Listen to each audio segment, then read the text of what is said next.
ప్రభువైన యేసుక్రీస్తు నామములో మరొకసారి మీ అందరికీ హృదయపూర్వకమైన వందనాలు తెలియజేస్తా ఉన్నాను. ఈరోజు బైబిల్ గ్రంథం నుండి నిర్గమకాండంలో ఉన్న లాస్ట్ పార్ట్‌ని మనం చూడబోతా ఉన్నాం.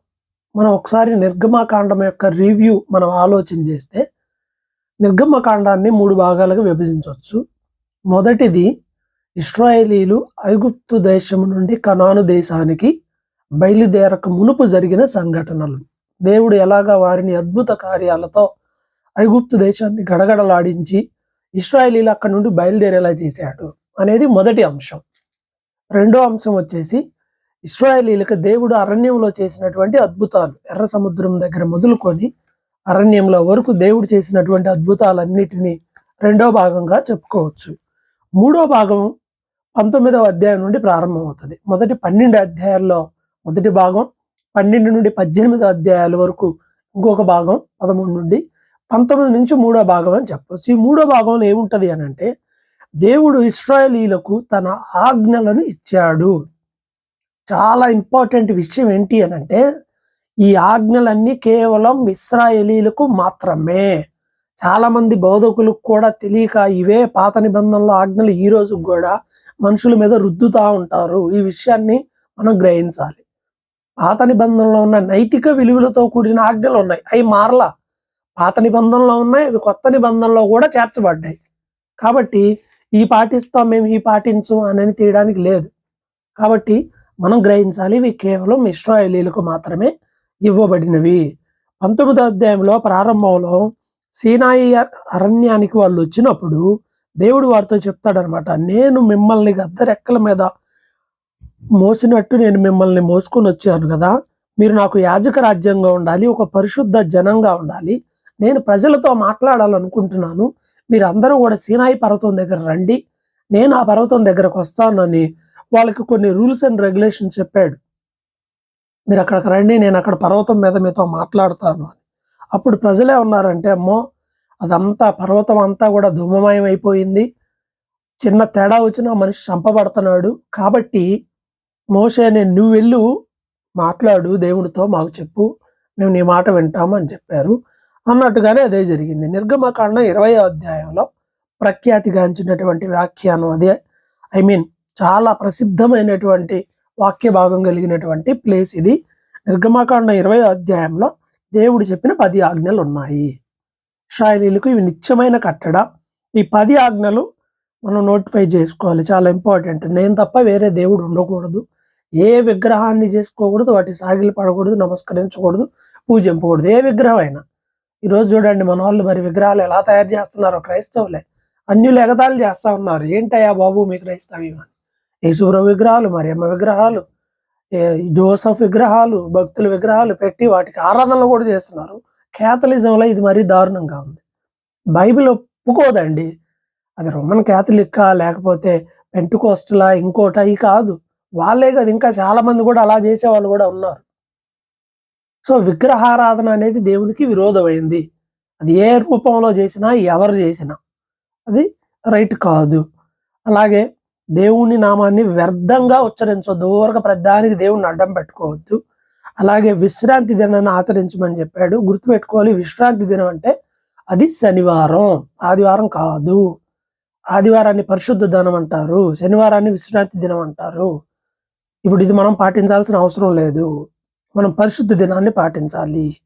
అలాగే తల్లిదండ్రులు సన్మానించాలి, నరహత్య చేయకూడదు, వ్యభిచరింపకూడదు, దొంగిలకూడదు, పొరుగువాని మీద అబద్ధ సాక్ష్యం పలకకూడదు, పొరుగువాని ఇల్లు ఆశింపకూడదు, పొరుగువాని భార్యనైను దాసదాసీనైను ఎద్దుగాడిదనైను అసలు నీ పొరుగువాని దగు దేనిని నువ్వు ఆశించకూడదు. ఇవి ఆజ్ఞలు. ఇవి ఆ రోజున వాళ్ళకి చెప్పబడినవి. కొత్త నిబంధనలో ఇవన్నీ కూడా చేర్చబడ్డాయి, కానీ విశ్రాంతి దినాన్ని ఆచరించడం అనేది చేర్చబడలేదు. ఈ విషయాన్ని మనం గ్రహించాలి. ఆ తర్వాత వాళ్ళందరూ భయపడిపోయి ఏం చేస్తారంటే మోషేతో చెప్తారు, అయ్యా నువ్వే మాట్లాడి మాకు చెప్పు అని. సో అలాగా దేవుడు మోషేకి కొన్ని రూల్స్ చెప్పాడు, ప్రజలందరికీ చెప్పండి అని. అవన్నీ కూడా మనకు కనిపిస్తాయి. అక్కడ ఒక మాట అంటాడు, ప్రభు అంటాడు 20వ అధ్యాయం 24వ వచనంలో, నీవు నా మాటలను వింటే ప్రతి స్థలములో నీ యొద్దకు వచ్చి నిన్ను ఆశీర్వదిస్తాను అంటాడు. దేవుని మాట వింటే ప్రతి స్థలంలో మీకు దీవెన వస్తుంది అని కొన్ని చెప్పాడు. వాటిని బ్రీఫ్గా నేను మీకు జ్ఞాపకం చేస్తాను. ఇక్కడ 21వ అధ్యాయంలో చెవికి కదురు కుచ్చుకోవటం, మనోళ్ళు చెవి పోగులు ముక్కు పోగులు కుట్టించుకుంటారే, స్టార్టింగ్ అది ఎలా వచ్చిందంటే, ఒక వ్యక్తిని కొనుక్కుంటే, వెల ఇచ్చి కొనుక్కుంటే వాడు వీరికి దాసుడుగా ఉంటాడు. అప్పుడు వాడికి అది గుర్తు, వీడు కొనబడ్డాడు, వీడు స్వతంత్రుడు కాదు అని. ఇప్పటికి కూడా చాలా మంది అదే, అక్కడ ఏంటంటే నేను నీ బానిసని, నేను నీ దాసుడిని అది గుర్తుంచుకోవడం, అది కుట్టించుకోవడంతో అనమాట. సో ఎవరైనా సరే దాసుడు గాని దాసి గాని మీ దగ్గరకు వస్తే మీరు వెల ఇచ్చి వాళ్ళు కొనుక్కోవాలి. 7వ సంవత్సరంలో వాళ్ళు వెళ్ళిపోవాలి. 6 సంవత్సరాలే వాళ్ళు కొన్నాక, 7వ సంవత్సరం మీరు వాళ్ళని వదిలిపెట్టేసేయాలి, వాళ్ళు వెళ్ళిపోవాలి. కాదయ్యా నేను ఇంకా పోను, నేను మీ దగ్గరే ఉంటాను అంటే అప్పుడు వాడిని తీసుకొచ్చి వాడికి చెవి కొట్టించాలి. వాడు పర్మనెంట్గా ఇంకా మీ దగ్గరే ఉంటాడు. ఇది ఒక సెక్షన్. అలాగే ఒక వ్యక్తి దాసిగా అమ్మేసినప్పుడు ఆమె కొన్ని రూల్స్ ఉంటాయి. ప్రదానం చేసుకున్న యజమానునికి అది ఇష్టంగా లేదనుకో, అప్పుడు ఆ రూల్ వేరేగా ఉంటుంది. సో ఒక వ్యక్తి జీవితంలో గతంలో బహుభార్యత్వం అనేది ఉండేది. అలా ఉన్నప్పుడు కొన్ని రూల్స్ పెట్టాడు. ఏమని పెట్టాడు అని అంటే 21:10లో రెండవ వివాహం అనేది వచ్చినప్పుడు మొదటి దాన్ని వేరొకడు చేర్చుకునినా మొదటి దానికి ఆ కుమారుడు వేరొక దాన్ని చేర్చుకునేను అంటే, ఒకే వ్యక్తి రెండో పెళ్లి కూడా చేసుకుంటే, ఇది గుర్తుపెట్టుకోండి, ఇది లేటెస్ట్ కాదు, ఇది పాత నిబంధన కాలం నాటిది. ఈ నేపథ్యం గుర్తుపెట్టుకునేనండి, ఇప్పటికి ఇది వర్తించదు. మొదటి దానికి ఆహారము, వస్త్రము, సంసార ధర్మం తక్కువ చేయకూడదు. ఈ 3 తక్కువ చేయకుండా చూసుకోవాలి. ఒకవేళ ఈ మూడిట్లో ఏ సరిగ్గా చేయకపోయినా తనకు నచ్చిన విధంగా వేరే మ్యారేజ్కి కానీ తను స్వతంత్రంగా ఉండడానికి అర్హురాలవుతుంది అనే విషయాన్ని చెప్పాడు. అలాగే అదే 21వ అధ్యాయంలో 13లో ఎవడన్నా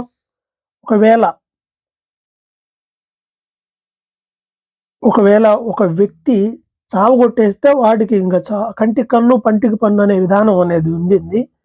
అది ఒకవేళ ఒక హత్య జరిగినప్పుడు దైవికంగా వాడి చేత హత్య జరిగితే వాడు పారిపోవాలి. అయ్యా పొరపాటున ఏదైనా జరిగింది అని అంటే ఒక ఏరియాకి వెళ్ళి, అయ్యా ఇదిగో ఇలా పొరపాటు చేశాను, ఇలా పొరపాటు జరిగిందని ఉండడానికి ఒక ఆశ్రయపురం లేదా ఒక ప్లేస్ ఉండాలి మీ మధ్యలో. న్యాయం అయితే ఓకే, విచారణ జరుగుతుంది. అన్యాయం అయితే వాడు తప్పు చేసి వెళ్ళి అది పట్టుకున్నంత మాత్రాన ఉండదు, వాడిని బయటికి తీసుకొచ్చి అని చంపేసేస్తారు. తల్లిదండ్రుల్ని కొట్టువాడు నిత్యముగా మరణ శిక్ష పొందుతాడని నిర్గమకాండ 21:15లో ఉంది. మనుషుల్ని దొంగిలించి అమ్మినా, అలా వాళ్ళని చేస్తే వాళ్ళకి మరణ శిక్ష, తల్లిదండ్రులను శపిస్తే మరణ శిక్షే. కాబట్టి అనేకమైన శిక్షలు అనేవి ఇక్కడ కనపడ్డాయి. ప్రతి దానికి మన ప్రాపర్టీ, వీటన్నిటిని సివిల్ రైట్స్ అంటారు. ఈ సివిల్ రైట్స్ అన్నీ ఈ రోజు చట్టంలో పొందుపరచబడినవన్నీ దీంట్లో ఉన్నాయి, బైబిల్లో ఉన్నాయి. నీ కాంపౌండ్లో ఏమన్నా పొరపాటు జరిగితే ఏంటి, నీ పెట్టె లేదా నీ పెంపుడు జంతువు ద్వారా అవతల వ్యక్తికి నష్టం జరిగితే నువ్వే బాధ్యత వహించాలి. ఇలా చాలా జ్ఞానంతో కూడినటువంటి మాటలు, తీర్పు తీర్చే విషయాలన్నీ కూడా నిర్గమకాండంలో 21వ అధ్యాయంలో మనకు కనిపిస్తూ ఉంటాయి. అలాగే కొన్ని ముఖ్యమైనవి చెప్పాడనమాట. కొన్ని ముఖ్యమైన వాటిలో ఏంటి అని అంటే, శకునం చెప్పే వాళ్ళ బ్రతకనివ్వద్దు. 22వ అధ్యాయం 18వ వచనంలో శకునం చెప్పే వాళ్ళని అసలు మీ దేశంలో ఉండనివ్వద్దు, బ్రతకనివ్వద్దు. పరదేశులను బాధించవద్దు. ఐగుప్తులో మీరు కూడా పరదేశులై ఉన్నారుగా, విధవరాలను కానీ దిక్కులేని పిల్లల్ని బాధ పెట్టొద్దు. వాళ్ళు ప్రార్థన చేస్తే నేను వాళ్ళ ప్రార్థన వింటాను. పేదవాడికి వడ్డీకి ఇవ్వద్దు. ఒకవేళ మార్టగేజ్ తాకట్టు పెట్టుకుంటే వాడి వస్త్రాలు లేదా వాడి దైనందిక జీవితానికి ఉపయోగపడే వాటిని తీసుకొని తాకట్టు పెట్టుకోవద్దు. అతడు బతకాలంటే అది వాడి దగ్గర ఉండాలి, దాన్ని తీసుకోవద్దు అని చెప్పాడు. ప్రజల అధికారిని శపించకూడదు, దేవుని నిందించకూడదు. అలాగే అన్నిటిలో జ్యేష్ఠ భాగం దేవునికి అర్పించాలి అని చెప్పి 22వ అధ్యాయంలో చెప్పాడు. 23వ అధ్యాయంలో స్టార్టింగ్లో మంచి మాట ఉంటుంది. లేని వార్త పుట్టించొద్దు, అన్యాయ సాక్ష్యం, అబద్ధ సాక్ష్యం చెప్పొద్దు. అలాగే నీ శత్రువుది ఏదైనా తప్పిపోయి నీకు కనపడినా కూడా దాని పట్ల దయగలిగి ఉండి నువ్వు చేయాలి అని చెప్తాడు. అబద్ధాలకు దూరంగా ఉండాలనే మాట చెప్పాడు. అలాగే భూమి విషయంలో 10వ వచనంలో 6 సంవత్సరాలు మీరు పంట వేసుకోండి, 7వ సంవత్సరాన్ని బీడుగా వదిలేయండి, నేను మీకు ఆ సంవత్సరానికి ఆటోమేటిక్గా పంట ఇస్తాను, డబుల్ రెట్టింపు పంట ఇస్తానన్నాడు. 23:13లో వేరొక దేవుని పేరు కూడా నీ నోట్లో నుంచి రానివద్దని చెప్పాడు. అలాగే 14లో సంవత్సరానికి 3 సార్లు నాకు పండగ ఆచరించాలి. పులియని రొట్టెల పండుగ ఆచరించాలి. అది 7 రోజులు ఉంటది. అది ముఖ్యమైనది. అలాగే సంవత్సరంలో 3 సార్లు పురుషులందరూ దేవుని సన్నిధిలో ఖచ్చితంగా కనపడి తీరాలి. కనపడకపోతే లెక్కలో నుండి తీసేస్తారు. అలాగే బలి అర్పించేటప్పుడు పులిసిన ద్రవ్యంతో అర్పించకూడదు. ఆ మిగిలింది ఉదయం దాకా గూడా ఉంచకూడదు అని చెప్తున్నాడు. సో, ఈ విధంగా వాళ్ళు ఈ అక్కడున్న అన్యులు చేసినటువంటి ఆచారాలు మీరు చేయొద్దు. వారిలాగా విగ్రహ సంబంధమైన అపవిత్రత మీరు పాటించకుండా ఉన్నట్లయితే, అపవిత్రమైన జీవితాన్ని విడిచిపెడితే నేను మిమ్మల్ని ఆశీర్వదిస్తాను. వారిని మీ యొద్ద నుండి క్రమక్రమంగా వెళ్ళగొడతాను. నువ్వు వాళ్ళతో ఏ నిబంధన కూడా చేసుకోవద్దు. ఎందుకంటే వాళ్ళు ఉండేవాళ్ళు కాదు కదా! వాళ్ళతో ఏ నిబంధన చేసుకోవద్దు అనే విషయాన్ని కూడా క్లియర్‌గా చెప్తాడు. ఇదంతా అయిపోయిన తర్వాత 24వ అధ్యాయంలో ఒక 70 మంది దేవుడి దగ్గరకు వచ్చేది కొంచెం దూరంగా నిలబడ్డారు అని బైబిల్ చెప్తుంది. 24వ అధ్యాయంలో 70 మంది వాళ్ళు ఆ కొండ దగ్గరికెళ్ళినప్పుడు దేవుడు చెప్పినవన్నీ మేము చేస్తాము అని చెప్పి వాళ్ళు ఒప్పుకున్నప్పుడు 24వ అధ్యాయం 10వ వచనంలో మంచి మాట రాయబడింది. ఇశ్రాయేలీల దేవుణ్ణి చూచారు. ఆయన పాదముల కింద నిగనిగలాడు నీలమైన వస్తువు వంటిదియు ఆకాశ మండలపు తేజం వంటిదియు ఉండెను. వారు దేవుని చూసి అన్నపానాలు పుచ్చుకున్నారు. కానీ దేవుడు వారిని ఏం చేయలేదు. వీళ్ళు దేవుని యొక్క పాదాలు, ఆ వస్త్రాన్ని చూశారు అక్కడ. 70 మంది పెద్దలు చూశారు. మోషే ఒక్కడు మాత్రమే కాదు. వారిలో యెహోషువ కూడా ఉన్నారు. సో, అప్పుడు మోషేతో దేవుడు అంటాడు, నువ్వు నా దగ్గరకు వచ్చి నేను నా ఆజ్ఞలు పలక మీద రాసి నేను నీకు ఇస్తాను అని. సో, ఆయనేమో అక్కడికి వెళ్ళిపోయాడు. మోషేని పిలిచినప్పుడు కొండ మీదకి రమ్మని చెప్పాడు. మోషే అక్కడికి వెళ్ళిపోయాడు. 40 రోజులు పూర్తిగా డే అండ్ నైట్స్ 40 రోజులు మోషే దేవుని సన్నిధిలో ఉండి దేవుని మాటలను తీసుకొని ఆయన కిందకి వచ్చాడు. అయితే ఈ క్రమంలో దేవుడు చెప్పిన మాటలు ఏమేంటి అంటే 25వ అధ్యాయంలో దేవుడు ఇశ్రాయేలీయులతో అర్పణల గురించి చెప్పాడు. కానుకల గురించి. 25వ అధ్యాయంలో ఏం చెప్తాడు అనంటే, మనస్ఫూర్తిగా ప్రతి వ్యక్తి కానుక తీసుకురావాలి. ఇది మనపూర్వకముగా తీసుకురమ్మన్నాడు గాని ఫోర్స్ ఏమీ లేదు పాత నిబంధనలో కూడా. కానీ ఈరోజు చాలా మంది ఫోర్స్ చేస్తుంటారు కానుకల విషయంలో. ఇది చాలా అవమానకరమైన పరిస్థితి. అన్యజనులు ఆ మాటనే పట్టుకొని చాలా అంటున్నారు. ఎందుకు ఫోర్స్ చేస్తారో అర్థం కాదు. దేవునికి ఇవ్వటం వల్ల వచ్చేటువంటి ఆశీర్వాదాలు వాళ్ళకి చెప్పడంలో తప్పు లేదు. ప్రభు పని కోసం వాళ్ళని ఆ పనిలో పాలిభాగస్తులు అవ్వమని అడగడంలో తప్పు లేదు కానీ ఫోర్స్‌గా ఎంత ఇవ్వాలి ఇక చెప్పుకోలేములే. డబ్బులు ఇస్తే పాస్టర్ గారితో భోజనాలు, పాస్టర్ గారితో ఫోటోలు, పాస్టర్ గారు ఇచ్చే మొమెంటో ఒకటి ఇంట్లో, ఇలాంటి దారుణమైనవి చాలా జరుగుతూ ఉన్నాయి. చాలా వాక్యానికి విరుద్ధమైనవి. సో, పాత నిబంధన కాలంలో వాళ్ళ అర్పణలు ఏంటంటే బంగారు, వెండి, ఇత్తడి ఇట్లా అనేకమైనవి ఉన్నాయి. ఒక పరిశుద్ధ స్థలాన్ని నా కోసం నిర్మించండి అని దేవుడు ఒక మందిర ఆవరణాన్ని ఏర్పాటు చేశాడు. దేంతో అంటే తెరలతో ఒక మందిరాన్ని ఏర్పాటు చేయమని చెప్పాడు. అన్ని కటనలు. ఎందుకంటే వాళ్ళు ఒక ప్రాంతం నుంచి ఇంకో ప్రాంతానికి వెళ్తారు. దీన్ని మూవింగ్ టెంపుల్ అంటారు. తెరల మందిరం. అన్ని తెరలే. అది ఎలా ఉండాలో చెప్పాడు. లోపల ఏమి ఉండాలో చెప్పాడు. తుమ్మకర్రతో ఒక మందసం చేయండి. మందసం యొక్క మెజర్మెంట్స్ అన్ని నిర్గమకాండం 25:10లో ఉంటాయి. కరుణాపీఠం చేయమని చెప్పాడు. ఆ తర్వాత దీపవృక్షం చేయమని చెప్పాడు. ఇది 25వ అధ్యాయంలో. ఇవన్నీ ఎలా ఉండాలి అనేది క్లియర్‌గా దీంట్లో మెన్షన్ చేశాడు.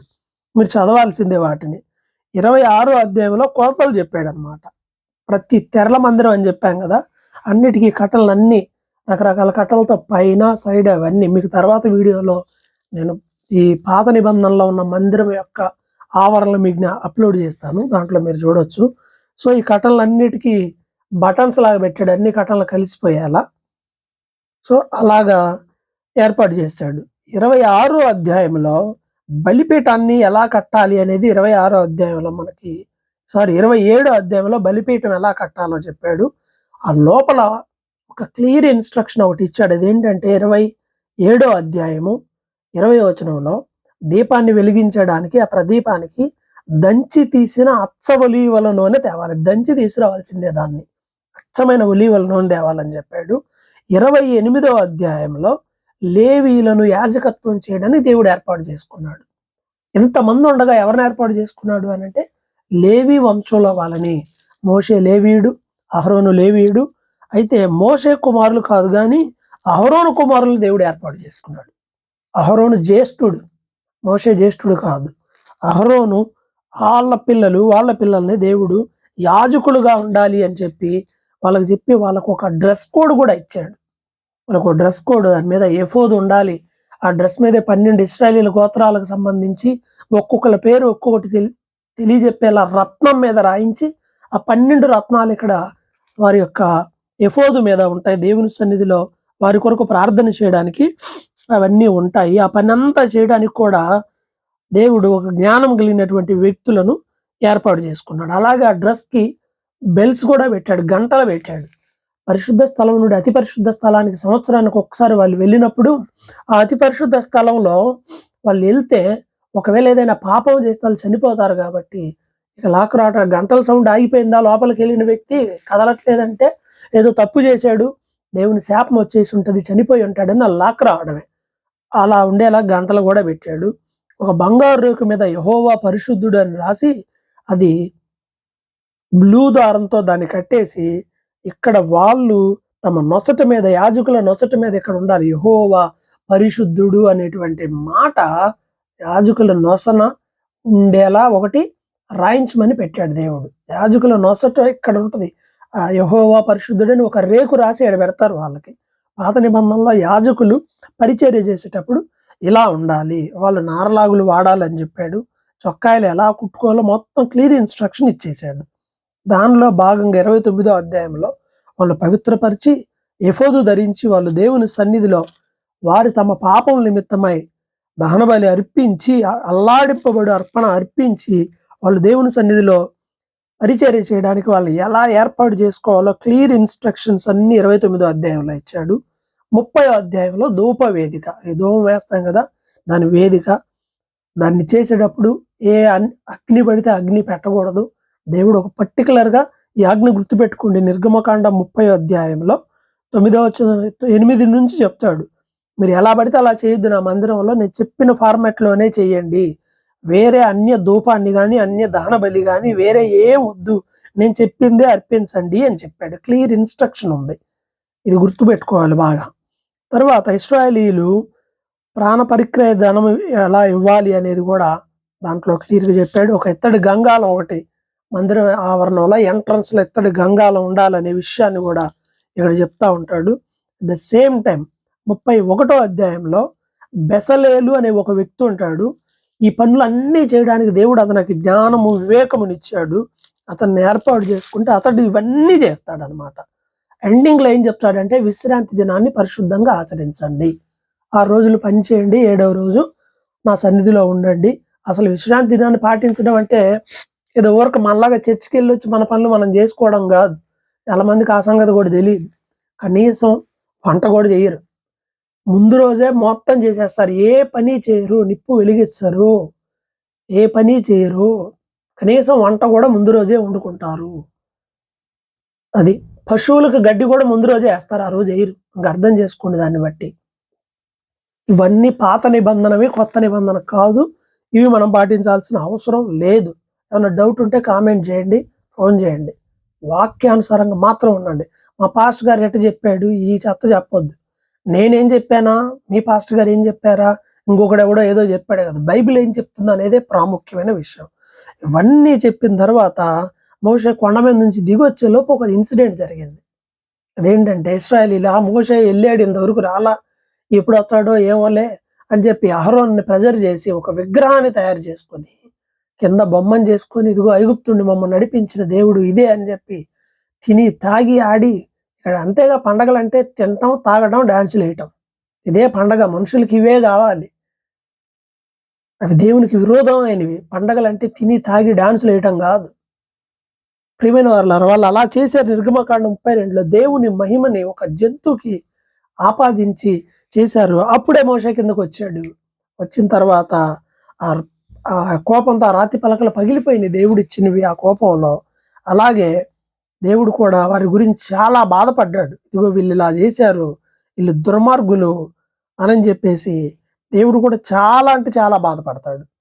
అప్పుడు దేవుని సన్నిధిలో మోషే 32వ అధ్యాయం 32వ వచనం నిర్గమకాండం బతిమలాడుకుంటాడు, ప్రభువా చివరి గ్రంథంలో నుంచి నా పేరైనా తీసేయి కానీ వాళ్ళని మాత్రం ఏం చేయొద్దయ్యా, వాళ్ళని దాటించాల్సిందేనయ్యా, జనాలు ఏమనుకుంటారు, ఇదిగో మీ దేవుడు వాళ్ళని ఇలా చేశాడని అంటారు కదా అని బతిమిలాడి ప్రభు సన్నిధిలో ప్రార్థన చేసి అప్పుడు వారిని దేవుడు క్షమించడానికి ఆయన చేసిన ప్రార్థనని దేవుడు విన్నాడు. సరే అంటాడు 33వ అధ్యాయంలో,